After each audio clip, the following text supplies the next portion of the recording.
Hello everyone. I'm putting this up here just to show YouTube that I am operating within the guidelines of fair use, which allows to use segments of material I do not own the rights for in order to criticize and express an opinion. Just as any democratic, free speech supporting platform would do.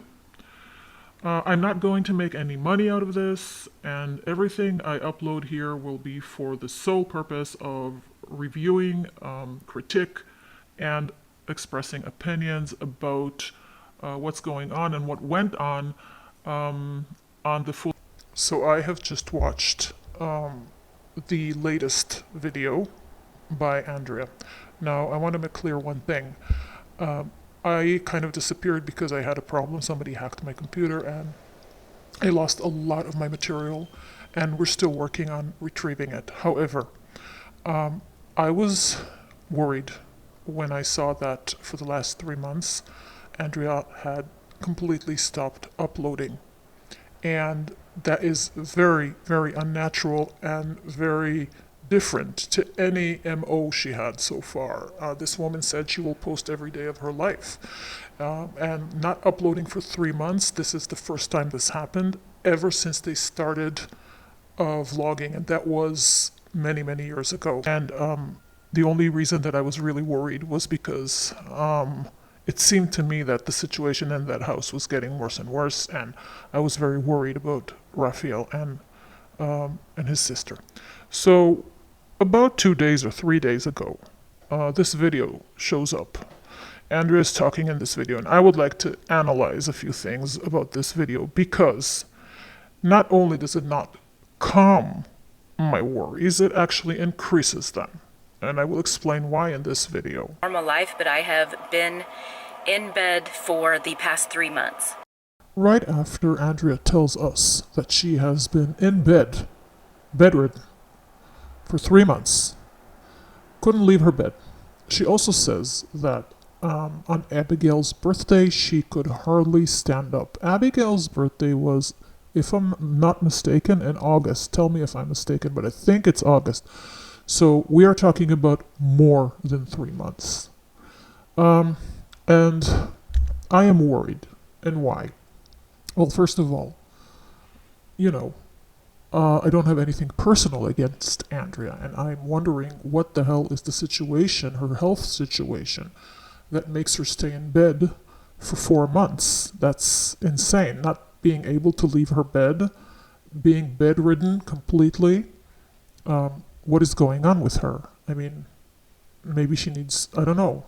I'm not a doctor. But even more than that, if indeed this is true, then we have a problem, because we have 2 children there in this house that are not going to school, that are not leaving the house, that are not playing with friends, that do not meet anyone else, that have no exposure to the outer world whatsoever, except if they are under their parents' supervision. Did they have to stay at home for 3 months, 4 months? Did they have to be locked in there with her? And if not, if Hadar took them out, did he leave his wife alone in bed, being bedridden, not being able to do anything? So what exactly happened in that house throughout these 4 months?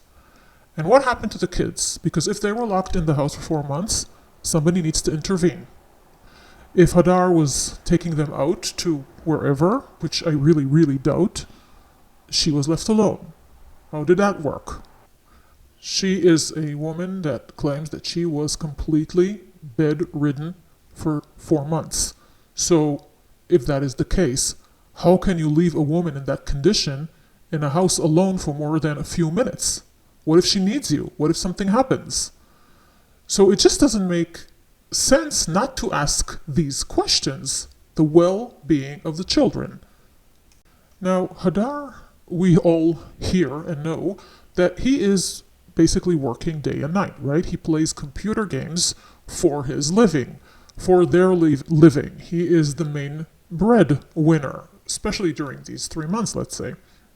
But so he was working nonstop. So who was homeschooling the children?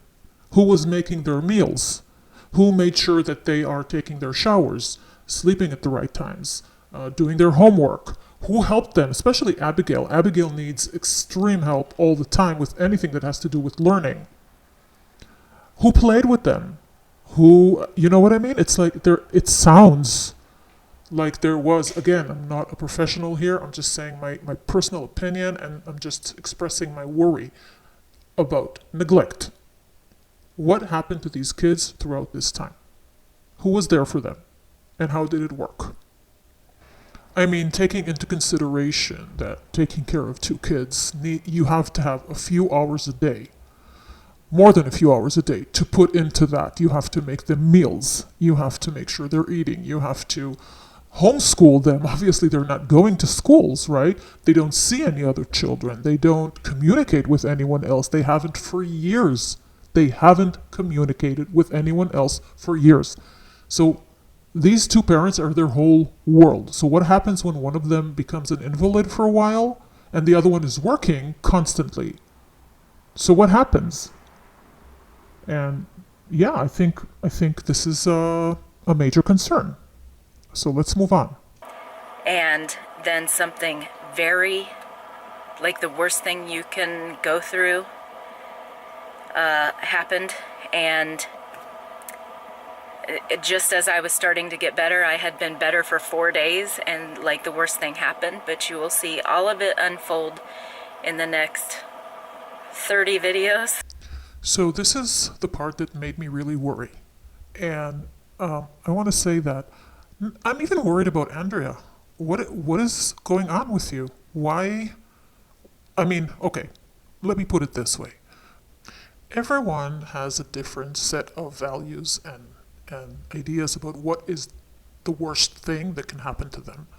But I think most of us can agree that the worst thing that can happen to someone is either a fatal illness that cannot be cured, an incurable illness, or a death, heaven forbid, a death of someone you love, or a nasty divorce, or something horrible happening to one of your children. That's probably the worst thing that can happen to someone.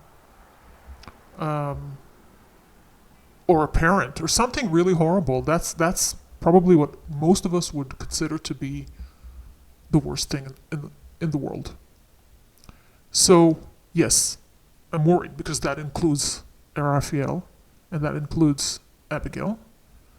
And yet everything here is so vague and so unclear and so shrouded in clouds of misinformation or disinformation or whatever. And it seems like it's all about sharing but not sharing. And then she tells us that we'll probably learn about it in about 30 videos. And this is the weirdest, because what the hell are you hiding? What is this? Is this clickbait? Are you taking the worst thing that happened in your entire life, which is something that she said, and making it clickbait for your audience? I mean, if something that horrible happened, these people care about you. Believe it or not, I care about you. Just be open and say to people what happened. Because you can't just come out, I mean, you can, you did it. But it just, something is fishy here. It's not right, to me at least, that something so horrible happened in somebody's life and then they're going to create clickbait out of it. Yeah, you just have to watch the whole thing until we get there, and then you'll know. Well, yeah, you can say that about something, maybe about a surprise, about an interesting event that you don't want to talk about, but about the worst thing that happened to you in your life? I don't know. Maybe I'm alone in this feeling, but I'm just sharing. Bad things happen in life. Everybody goes through them. Bad things happen in life. Everybody goes through them. It just sucks when you have to do it yourself. Yeah, you're right. But, have you noticed what just happened in your husband's home country? I think, relating to the bad things that happen in life, I think there is not much worse that can happen to someone as what is going on in Israel right now. And this is his home country, this is where he comes from. Um, People are going through a nightmare. They suffered a massacre. They are really zombies waiting to wake up from this horrific nightmare that they're experiencing. So I think a bit of proportions here would, you know, would be more advisable. I'm not one to keep a secret or to hide anything, but I don't want to say anything about what we're going through right now until we get to those videos, and then I will answer all your questions and like talk about everything. But it's literally the worst thing for my family. The worst. Okay, so this I find very strange. Just strange. Because what Andrea says here is that the moment she started feeling better, which is very recent, the worst thing in the world happened to her family. That's actually right now, right? I mean, that's what you're saying now here. You're saying that it's going on at the moment. The worst thing that can happen to your family happened. And as I explained before, I guess we are all different and we all have different ideas about what is the worst thing in the world that can happen to a family unit. But when you say, okay, but you'll have to wait for 30 videos to see it unfold, it's almost like you're selling your life events, even the worst one, as a movie, as a clickbait movie. I mean, that's your choice. That's okay. I mean, okay. So, I mean, you're allowed to do that. But I think the least that I would at least think that is important to know is that the kids are not hurt. That the worst thing in the world does not include one of them being, I don't know, I don't even want to say it, but we just want to know, I think, that they are alive and they are well and they are taken care of, and nothing fatal happened to anyone or is happening as we speak. I don't know. I mean, it's just too vague, it's too thought-invoking, but not in a good way. It's too dramatic in a way that now I'm going to let people guess what is the worst thing that is happening to my family, and I'm going to drag it, and it just doesn't sound it just doesn't sound right to me again. But in any case, and this I say very sincerely, if this woman needs help right now, I'm asking you, Andrea, just ask for help. And I'm sure there are many people who would be willing to lend a hand and help you go through this difficult time, be it what it may. But I think just knowing that the kids are okay would be, I think, very important to many people. That's all I can say.